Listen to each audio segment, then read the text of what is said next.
y en las carencias en materia de recursos materiales. La diada actividad política partidaria, actividad movimentista, social, laboral, generó una tensión interna, derivada de las lógicas diferentes con que se actuaba en los dos planos de la mediación, la partidaria y la corporativa, o de las asociaciones de interés, y acentuada por las divergencias ideológicas de sus miembros, desde católicos hasta trotskistas. Como además, otro dato de innovación, el PT enfatizaba el componente ético de la política sobre el pragmatismo. Sumó a sus dificultades internas las que provenían de la muy elitista cultura política nacional.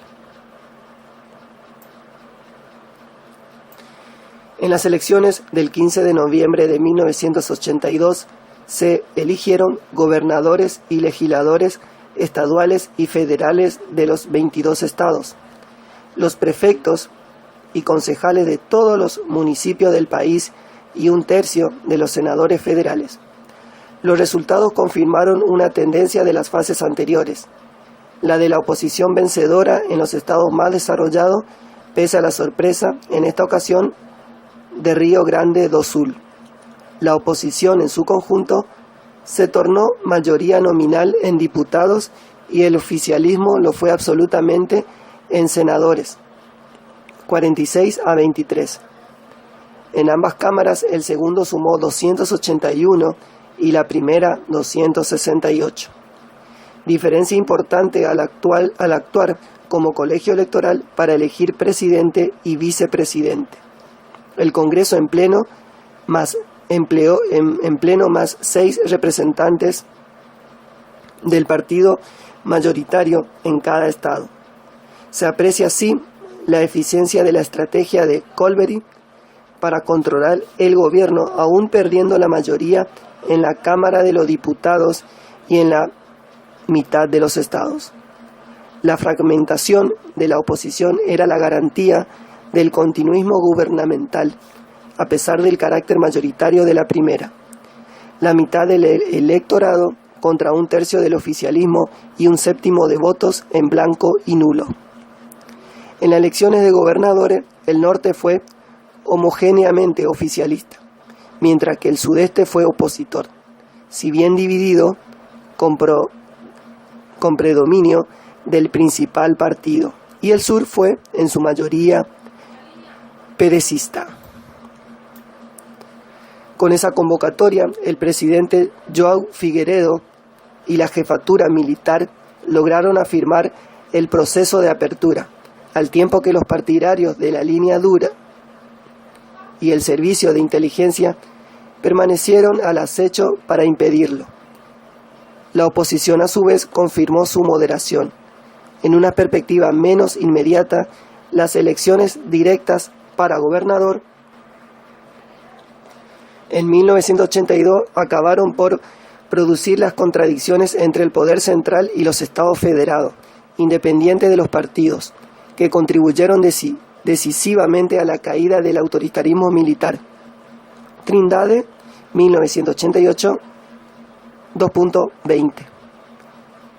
En efecto, con las elecciones del 15 de noviembre de 1982 se cerró la apertura política y comenzó la transición a la democracia.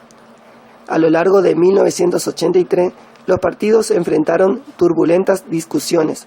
No fueron solo divergencias interpartidarias, sino también internas de cada partido, particularmente en los mayoritarios, PMDB y PDS. En el seno de PMDB, las viejas tensiones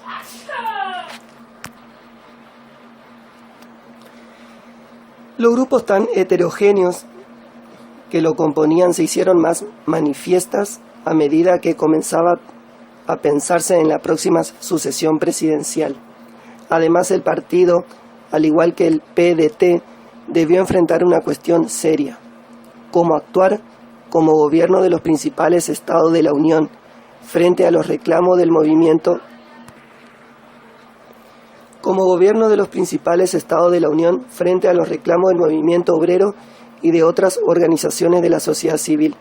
De hecho, el ejercicio de los poderes estaduales y municipales estaba limitado, incluso en el plano administrativo, por la centralización de la percepción y distribución de los recursos, los cuales eran definidas por el gobierno federal, gobernar según los patrones definidos por el autoritarismo del poder central, convirtió a los gobernadores opositores en gerentes de una crisis política, económica y social cada vez más grave y los tornó más conservadores e impedidos de ofrecer alternativas concretas en esos tres campos.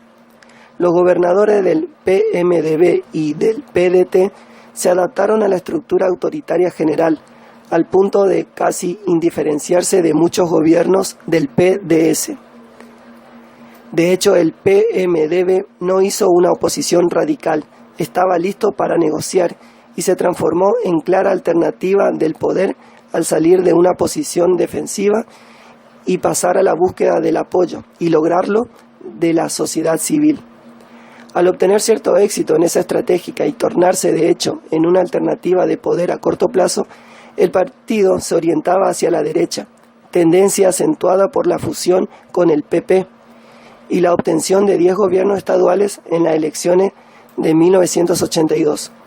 Para el gobierno tampoco fueron ajenos los conflictos del frente interno, tanto el partidario como el militar. Solo que a diferencia de la oposición mayoritaria, esa conflictividad concluyó en el fracaso de la estrategia pergeñada por el oficialismo para salir de la dictadura. El PDS no era un dechado de homogeneidad y coherencia y se encontró inmerso en maniobras ineficaces o divisionistas, impactado por la derrota electoral del noviembre de 1982. En ese cuadro, uno de cuyos componentes era la empecinada reiteración de la ciudadanía de votar contra el partido de gobierno, la pregunta del presidente Figueiredo seguía siendo la misma que atormentaba a los militares de 1964. ¿Cómo lograr la mayoría en una disputa electoral pública? En ese contexto se produjo un acontecimiento crucial.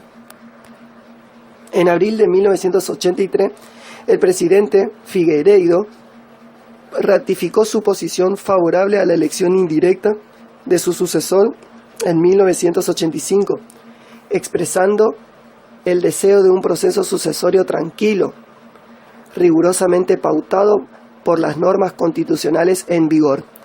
Su rechazo a la propuesta de elección directa, recientemente puesto en la agenda política, era un mensaje explícito destinado a la oposición. Es que en enero, el diputado Dante de Oliveira, del PMDB, había presentado en la Cámara un proyecto de enmienda constitucional para restablecer las elecciones directas para los cargos de presidente y vice.